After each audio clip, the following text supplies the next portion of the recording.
It's also important to note that we've been very intentional about wanting to get student feedback throughout the program and not just wait until the end of the semester evaluation.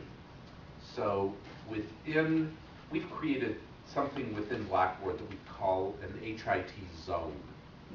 And it is an online portal where all of the students who are in the HIT program can carry on conversation with one another. Now, granted, some of them are here locally. Particularly in that first cohort, they wanted to meet and chat and let's get together.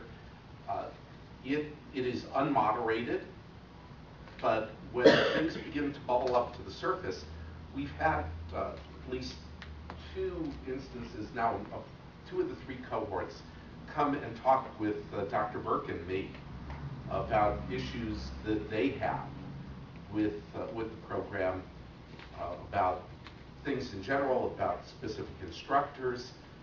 And while we may not be able to necessarily provide a resolution to their satisfaction, at least these students feel as though they've been heard and that they're talking with the 2 people who are in a position to do something about the concerns they have. And that's been very intentional. You talk a lot about preparing faculty to be e-teachers. What have you done with the students to get them to be e-learners? Funny you should ask that. Well, our next slide deck. Well, this last document that you have here is a handout that we distribute to our students called What You Can Expect as an Online Student in the Health IT program. It explains what the parameters for the program are, including what their courses will look like. This actually ties together with that talk that both myself and Ryan Watkins from the School of Education give on both the technology and the e-student side of being an e-learner. It also covers time expectations, how you can expect to interact with your instructors.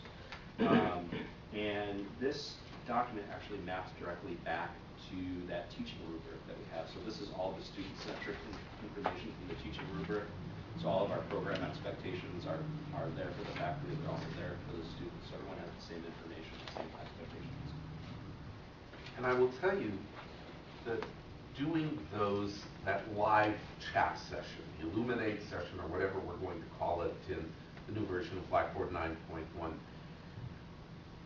really it reduces the distance in a virtual class.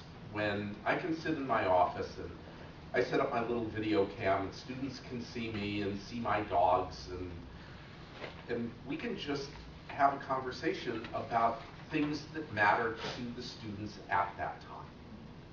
And it allows me to feel more closely connected with the students. I know it allows them to feel as though they're a more integral part and more active part of this, rather than just passively watching and listening to what's going on. So that is an absolutely essential part of helping to enhance the student experience as much as it is the faculty experience. Could you say something about grading? How important are grades? Do you also grade on participation? How active they are? Do they actually, are they online weekly in their sessions? How many questions do they submit? And also, how important are the grades to these students? Well, I think in terms of where my students get grades right now, they have a weekly prom set, but there's 4 of them in total over a 7-week period, so 4 weeks.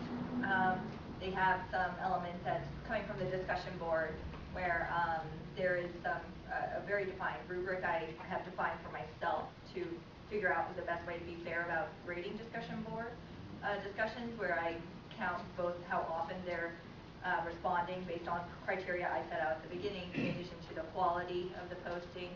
So there's 2 elements of that goes into that discussion board grade. I have a paper at the end where, again, I have a defined rubric. I try to share with the students ahead of time that they know what they're about to be graded on. And I think in terms of participation in Illuminate, I don't require that. A big part of it is you can't get everybody online at Right. the same time. But it doesn't seem to be necessary. For some reason, our students are very engaged, and I would like to think that that would be the case every time, but I don't know that to be the case. But I don't require that element. And like Bianca, I typically do a comprehensive examination at the end of the 7 weeks. There are multiple writing assignments, but I like having short, really compact things. I'm looking for how often are people participating in the discussion boards and the extent to which they're participating. Are they concerned about grades? Generally, yes. And for many of these students, one of the selling points to the certificate, both HIT as well as the Community Health Center, is that for students who wish to do so, these certificates can roll into a master's degree, at which time they would then need to formally apply through SOFAS and go through all of the admission criteria that we've established. And so, yeah, then the grades really are important to that group. But I think adult learners, at least this group, they're pretty competitive, and they want to do well. And they will push you to make sure that, not that you're guaranteeing that they're going to get an A, but, and there are always going to be a few of those somewhat needy students. But I think as a group, they're pretty motivated, and they know why they're here. And we beat it into them right from the beginning that this is, the quality and the rigor is no different. So don't expect a walk in the park. And when reality hits for them, you do get pushback. And our approach has been, we're sorry, you knew the job was dangerous when you took it. You try to give a little empathy and say, well, yeah, I know Right. it's a lot of work. Right. We try to, for myself at the beginning of the course, I try to emphasize which weeks I think are going to be particularly rigorous up front. Right. And I try to remind that again on Illuminate, like, remember, the next session is starting to Right. come up, assignments are starting to, Yes, pass exactly. by. Yeah. Try to stay on top of it. In my Sort of strategic, coaching, I guess. in my strategy class, the first week is the toughest. And I tell them right in that introductory video, you're going to work harder in the first week than the rest of the class. If you can get through this, you've got the rest of the class made. So part of it is just be honest, be open, be upfront with students, let them know what it is they can expect.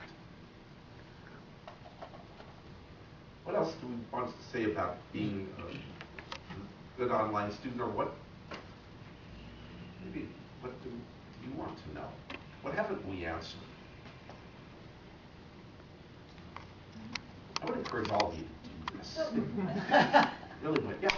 I have just a question about, so if we were developing just a single standalone distance format course, I think it's really interesting, but what you're proposing, or what you've done is sort of, it's a cohort, they sort of have all of this, the introduction at the beginning, and what I'm struggling with is how, any lessons learned, or how would you apply sort of what you've done to give advice if someone wanted to develop just a single distance learning course, and maybe in the 14-week, or would you say 7-week really is better?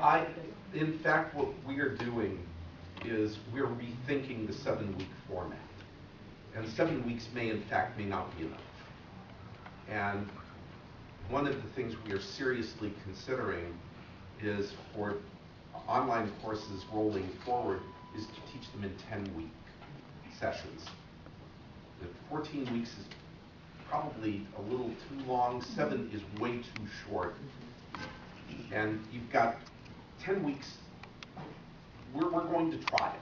We're going to see how that works. And at least